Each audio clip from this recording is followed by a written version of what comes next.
Baik, Assalamualaikum warahmatullahi wabarakatuh.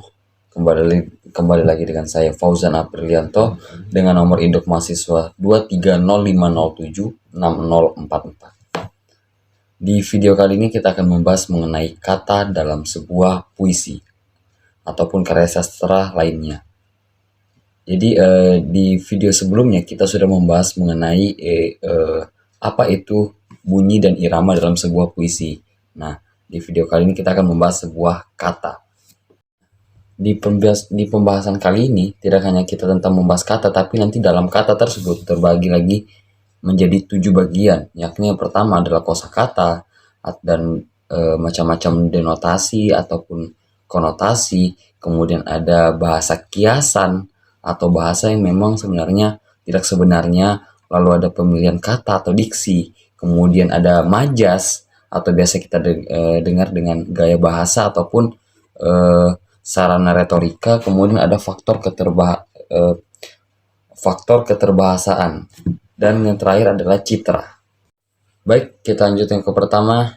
Yang pertama adalah kosakata. Kosakata di sini adalah kata per kata dalam sebuah karya puisi. Nah, jadi pengarang di sini diharapkan untuk bisa membentuk kosakata-kosakata yang dapat tersampaikan kepada pembaca apa yang ingin disampaikan oleh pengarang, baik itu pengalaman ataupun unsur-unsur lainnya dalam terbentuknya suatu karya puisi. Karena kata-kata ini, maksudnya kata dalam sebuah puisi ini juga sangat penting. Kenapa? Karena semakin bagus kata-kata yang ingin disampaikan, maka semakin bagus juga bahasa yang digunakan. Kenapa bahasa? Karena bahasa ini sebagai sarana untuk menyampaikan pesan ataupun informasi atau perasaan yang ingin disampaikan kepada pembaca. Baik, kita lanjut ke pemilihan kata atau diksi. Nah, di sini diksi adalah bagaimana pengarang itu bisa memilih kata-kata. Jadi tidak hanya kita menulis apa yang kita pikirkan, tapi juga kita harus memikirkan bagaimana kata yang kita sampaikan bisa tersampaikan dengan jelas dan tidak bertele-tele, kemudian tidak membuat para pembaca itu bingung akan kata-kata. Kita harus bisa bedakan mana pembaca yang akan bingung dan pembaca yang bisa mengajak kita bisa mengajak pembaca itu berpikir. Jadi jika dalam pemilihan katanya bagus, maka hanya hanya satu yang dilewati oleh pembaca, yaitu bagaimana dia memikirkan makna apa yang terkandung dalam puisi tersebut. Kita lanjut ke denotasi dan konotasi. Yang pertama adalah denotasi. Denotasi dalam sebuah kata adalah definisi yang sesungguhnya. Kenapa seperti itu? Karena pengertian denotasi ini adalah hal yang menunjukkan makna atau benda yang sebenarnya. Jadi apa yang kita lihat itu yang kita deskripsikan atau jelaskan. Berbeda dengan konotasi. Konotasi adalah makna yang memang tidak mengacu pada benda yang sebenarnya. Jadi apa yang kita lihat itu bisa saja kita karang dengan kata-kata yang ingin kita rangkai dalam pikiran kita. Maka dari itu, kalau konotasi ini bisa kita rangkai dalam sebuah apa yang kita imajinasikan, apa yang kita analogikan, seperti itu. Baik, kita lanjut ke kita lanjut ke hal yang mengacu kepada faktor keestetikaan atau keindahan dalam sebuah puisi, yaitu bahasa kiasan. Mungkin teman-teman semua sudah pernah mendengar bahasa kiasan ini seperti apa, atau memang sudah merasakan seperti apa sih bahasa dalam bahasa kiasan ini.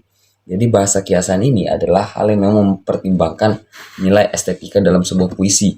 Kenapa seperti itu? Karena dia menjadi unsur kepuitisan.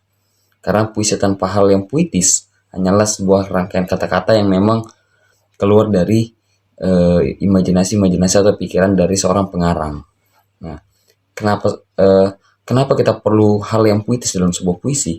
Karena itu membuat puisi menjadi lebih menarik dan lebih jelas ataupun lebih hidup suasana yang diciptakan dalam sebuah puisi. Selanjutnya adalah citraan. Nah, tadi kita sudah menyinggung tentang imajinasi, pikiran, ataupun hal yang memang dipikirkan oleh pengarang. Di sini citraan adalah bisa kita sebut juga dengan apa yang kita pikirkan dan apa yang memang tergambar dalam pikiran kita itu adalah citraan atau yang biasa kita kenal dengan citra atau imaji, atau memang dalam bahasa Inggrisnya adalah image. Kenapa seperti itu? Gambaran pikiran ini adalah efek yang dalam pikiran kita itu menyerupai gambaran apa yang kita lihat melalui panca indera, mulai apa yang kita lihat, dengar, cium, rasakan, itu semua akan memicu gambaran-gambaran dalam pikiran kita sehingga itu menjadi citra dalam suatu puisi, suatu karya puisi. Lanjut ke gaya bahasa atau majas dan retorika. Keduanya adalah alat bagaimana puisi juga bisa menjadi hal yang mempunyai ciri khas. Gaya bahasa adalah susunan perkataan yang terjadi karena perasaan yang timbul. Jadi gaya bahasa ini sebenarnya banyak jenisnya, tapi gaya bahasa di sini kita artikan sebagai alat bagaimana puisi itu bisa menjadi serangkaian yang memang bagaimana tergantung tujuan pengarang apa yang ingin disampaikan dalam puisi tersebut. Kemudian juga sarana retorika. Retorika di sini juga sebagai alat untuk memainkan perasaan pembaca. Karena retorika di sini bagi pengarang itu diuji untuk memainkan kata-kata di setiap baris ataupun bait dalam sebuah puisi. Baik, lalu yang terakhir adalah faktor ketatabahasaan. Di sini sudah dikemukakan oleh Kohler pada tahun 1977 bahwasanya penggunaan bahasa seseorang merupakan penerapan sistem bahasa yang ada. Jadi maksudnya di sini adalah penggunaan bahasa seseorang itu tidak mempunyai hal-hal pemikiran baru tentang bahasa, tapi melalui sistem penerapan yang sudah ada. Baik, itu saja yang bisa saya jelaskan mengenai bagian-bagian memang berkaitan dengan kata. Di situ ada 7 bagian. Saya Fauzan Aprilianto, mohon maaf jika ada kesalahan dari perkataan ataupun perbuatan. Pamit undur diri. Wassalamualaikum warahmatullahi wabarakatuh.